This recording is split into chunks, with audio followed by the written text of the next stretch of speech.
எங்கள் பிரியமான எங்கள் அன்பு ஜனமே, ஆண்டவராகிய இயேசு கிறிஸ்துடைய வார்த்தை வருகிறது இந்த பகுதி வாழும் மக்களை.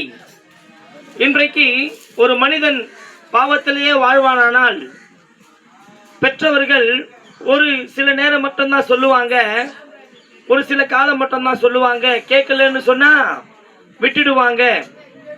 ஏன்னா அவங்களுக்கு ஒரே பிள்ளையா இருக்கலாம், இல்ல 2-3 பிள்ளைகளா கூட இருக்கலாம். பாவம் செய்கிற பிள்ளைகளை எந்த தாய் தகப்பனும் ஏத்துக்க மாட்டாங்க.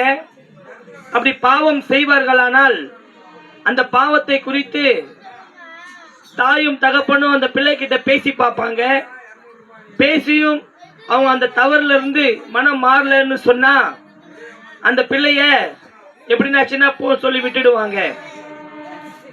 ஆண்டவராகிய இயேசு கிறிஸ்து அந்த மாதிரி நம்மள ஒரு காலமும் விடாம இருக்கிறபடியினால தான் கொல்கதா மலையில அவர் தொங்கின இயேசு கிறிஸ்து நம்ம மேல அன்பு வைத்தார். அவர் அன்பு வைத்த ஒரே ஒரு காரணம், இயேசுவானவர் உங்களை நேசிக்கிறார், உங்களை ரட்சிக்கிறார், உங்களை விடுவிக்கும்படியாக வந்திருக்கிறார். ஒரு மைப்பனுக்கு 100 ஆடு இருக்குதுங்க. ஒரே ஒரு ஆடு தொலைஞ்சு போச்சுன்னா அந்த மைப்பன் என்ன செய்வார் தெரியுமா? 100 ஆடு இருக்குல்ல, ஒண்ணு தானே தொலைஞ்சு போச்சு, மிச்ச 99 ஆடு இருக்கு, பாத்துக்கலாம்னு சொல்லி விட்டுடுவாங்க. ஒரு குறிப்பிட்ட தொழுவு தான் போய் தேடுவாங்க. ஆனா ஆண்டவராகிய இயேசு கிறிஸ்து இங்க எத்தனை பேர்கள் அவருடைய சாயல்ல படைக்கப்பட்டு அவருடைய சுவாசத்துல இன்றைக்கும் வாழ்ந்து கொண்டிருக்கிற உங்களுக்கு தான் இந்த வார்த்தை நேரடியாய் வருகிறது. நீங்கள் ஆண்டவருடைய அன்பை விட்டு பாவத்தின் நிமித்தமாய் நீங்கள் தொலைந்து போயிருக்கலாம், உங்களுடைய சாபத்தின் நிமித்தமாய் தொலைந்து போயிருக்கலாம், உங்களுடைய அக்கிரமத்தின் நிமித்தமாய் நீங்கள் தொலைந்து போயிருக்கலாம். ஆண்டவராகிய இயேசு கிறிஸ்து 100 ஆடு இருக்குதுன்னு சொல்லிட்டு 99 ஆடு நம்ம கூட இருக்க, ஒண்ணுதானே தொலைஞ்சு போச்சுன்னு அவர் விடுறவர் கிடையாது.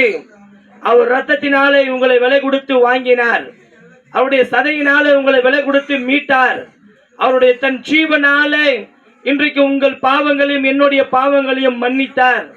இன்றைக்கு எத்தனையோ பெற்றவர்கள் பிள்ளைகளை விட்டுடுறாங்க, எத்தனையோ பிள்ளைகள் பெற்றவர்களை விட்டுடுறாங்க. ஆனா ஆண்டவராகிய இயேசு கிறிஸ்து ஒரு நாளும் நம்மளை விடாம அவர் நம்மளை பாதுகாக்கிறதுக்கு ஒரு நோக்கம் இருக்கிறது. உன்னை இயேசு நேசிக்கிறார்.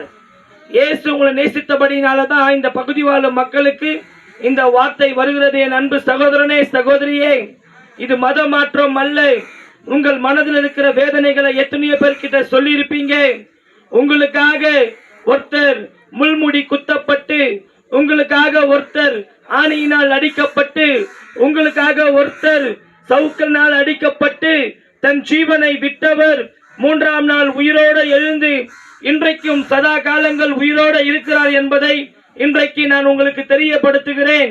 அவர் நேற்றும் இன்றும் என்றும் மாறாதவர். அவர் இருந்தவரும் இருக்கிறவரும் வருகிறவரும் ஆகிய சர்வ வல்லமை உள்ள தேவன் என்பதை நீங்கள் அறிய வேண்டும் என்று இந்த வார்த்தை வருகிறது. ஆண்டவராகிய இயேசு கிறிஸ்து இன்றைக்கு இதோ நான் சீக்கிரமாய் வருகிறேன் என்று வசனம் சொல்லியிருக்கிறது.